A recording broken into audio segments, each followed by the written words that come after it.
CST, un livre dont la sortie ne devrait pas passer inaperçue. Le pape François a décidé de publier, le 1er avril prochain, un ouvrage intitulé Des pauvres au pape, du pape au monde, aux éditions du Seuil. Dans ce livre d'échange avec des personnes en grande précarité, le souverain pontife y fait quelques révélations et confie notamment avoir eu une fiancée avant son entrée au séminaire. Le Parisien a rencontré ces SDF qui ont échangé avec le pape François pour l'écriture de son livre. Manoli, 61 ans, originaire de Madrid, a notamment demandé à celui qui rêvait d'être boucher lorsqu'il était petit, s'il avait eu une fiancée. Il m'a répondu avec franchise que oui, qu'il avait eu un grand amour avant d'entrer au séminaire, qu'il allait danser ensemble, rapporte-t-il dans les colonnes du quotidien. Et d'ajouter, mais il m'a aussi avoué qu'il était toujours en contact avec elle.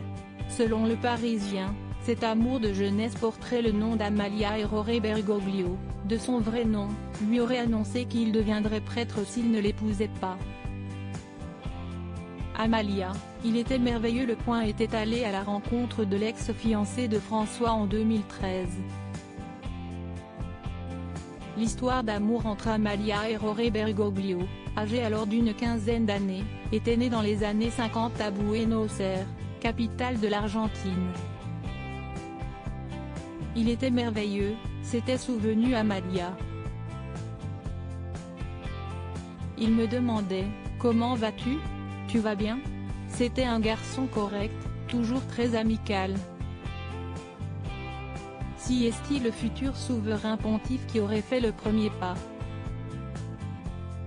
Dans une lettre, il avait dessiné une jolie petite maison, avec un toit rouge et des murs blancs, et il avait écrit qu'il l'achèterait quand on se marierait tous les deux.